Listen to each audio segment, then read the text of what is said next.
അമൃത്സറിലും ഇന്നലെ ചില ഭാഗങ്ങളിൽ ഡ്രോണുകൾ കണ്ടു എന്ന വാർത്ത വന്നു. ബ്ലാക്ക് ഔട്ടൊക്കെ ചില സ്ഥലത്തുണ്ടായിരുന്നു. എന്നാൽ അവിടെ ജാഗ്രതയും നിയന്ത്രണവും തുടരാൻ തന്നെയാണ് സൈന്യത്തിൻ്റെ തീരുമാനം. ജില്ലാ ഭരണകൂടവും ആ വഴിക്ക് ചിന്തിക്കുന്നു എന്നാണ് നമുക്ക് റിപ്പോർട്ട് ലഭിക്കുന്നത്. അവിടെ ക്യാമ്പ് ചെയ്യുന്ന വിനീത വി ജി നമുക്കൊപ്പം ചേരുകയാണ്. വിനീത, ഗുഡ് മോർണിംഗ്. വിനീത, എന്താണ് ഇപ്പോൾ അവിടുത്തെ ഒരു സാഹചര്യം? ഈ പ്രഭാതം ശാന്തമായി തന്നെ മുന്നോട്ട് പോകുന്നു. ജനങ്ങൾക്കൊക്കെ ആത്മവിശ്വാസം ആണോ?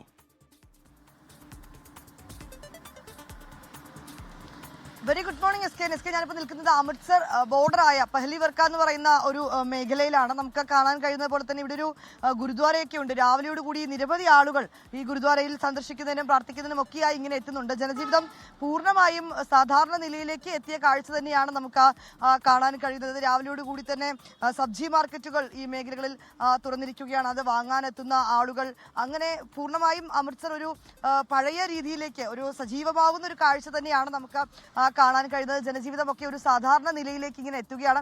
ഒരുപക്ഷെ അടുത്ത മണിക്കൂറുകളോടുകൂടി ഈ നഗരം പൂർണ്ണമായും സജീവമാകുമെന്ന് തന്നെ നമുക്ക് പ്രതീക്ഷിക്കാം.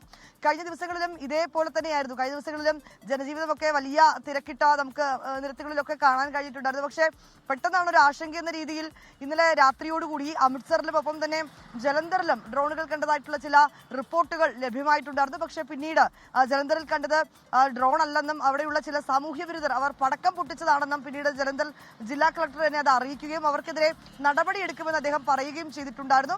അമൃത്സറിനെ സംബന്ധിച്ചിടത്തോളം അമൃത്സറിലും ഇന്നലെ രാത്രി ബ്ലാക്ക് ഔട്ട് ഏർപ്പെടുത്തിയിട്ടുണ്ടായിരുന്നു. പൂർണ്ണമായും ആളുകൾ ഈ കൂടുതൽ ആളുകളൊക്കെ തന്നെ നിരത്തിലേക്കൊക്കെ പുറത്തേക്കൊക്കെ ഇറങ്ങുന്ന ഒരു സാഹചര്യമാണ് നിലവിലുണ്ടായിരുന്നത്. അതുകൊണ്ട് തന്നെ ആളുകളൊക്കെ തിരികെ വീടുകളിലേക്ക് മടങ്ങണം, ജാഗ്രത പാലിക്കണം, ജനലിന്റെ സമീപത്തോ അല്ലെങ്കിൽ ബാൽക്കണിയുടെ സമീപത്തേക്കോ ഒന്നും ഇറങ്ങരുത് എന്നൊരു നിർദ്ദേശമൊക്കെ ഇന്നലെ രാത്രിയോടുകൂടി ജില്ലാ കളക്ടർ നൽകിയിട്ടുണ്ടായിരുന്നു. അതൊരു മുൻകരുതൽ എന്ന രീതിയിലാണ് അത്തരമൊരു നടപടിയെന്നും അറിയിച്ചിട്ടുണ്ടായിരുന്നു. ഒപ്പം അമൃത്സറിലെയും ചണ്ഡീഗഡിലെയും വിമാനത്താവളങ്ങൾ തുറന്നിട്ടുണ്ട്. ഇന്നു മുതൽ വിമാന സർവീസുകൾ ആരംഭിക്കുമെന്നൊക്കെയാണ് ആദ്യഘട്ടത്തിൽ അറിയിച്ചിട്ടുണ്ടായിരുന്നത്. ഇന്നലെ രാത്രി പക്ഷേ ഇത്തരത്തിലേക്ക് പല മേഖലകളിലും ഡ്രോണുകൾ കണ്ടതായിട്ടൊക്കെയുള്ള ചില റിപ്പോർട്ടുകൾ വന്നതിന്റെ ഒരു പശ്ചാത്തലത്തിൽ ഒരു സുരക്ഷയും ഒപ്പം തന്നെ അത്തരത്തിലേക്കുള്ള നിലവിലെ സ്ഥിതിഗതികളും പരിഗണിച്ചുകൊണ്ട് ഇപ്പോൾ ചണ്ഡീഗഡിലെയും ഒപ്പം തന്നെ അമൃത്സറിലേക്കുമുള്ള ഇൻഡിഗോയുടെയും എയർ ഇന്ത്യയുടെയും ഒക്കെ വിമാന സർവീസുകൾ താൽക്കാലികമായി നിർത്തിവച്ചിരിക്കുകയാണ്. ഇന്നലെ രാത്രി ഡൽഹിയിൽ നിന്ന് അമൃത്സറിലേക്കുള്ള എയർ ഇന്ത്യയുടെ വിമാനം രാത്രി എത്തേണ്ടതായിരുന്നു. പക്ഷെ തിരിച്ച് ഈ രാത്രിയോടുകൂടി അമൃത്സറിൽ ഈ ഡ്രോണുകൾ കണ്ടെത്തിയുള്ള റിപ്പോർട്ടുകൾ പുറത്തു വന്നതിന് പിന്നാലെ ആ വിമാനം തിരിച്ച്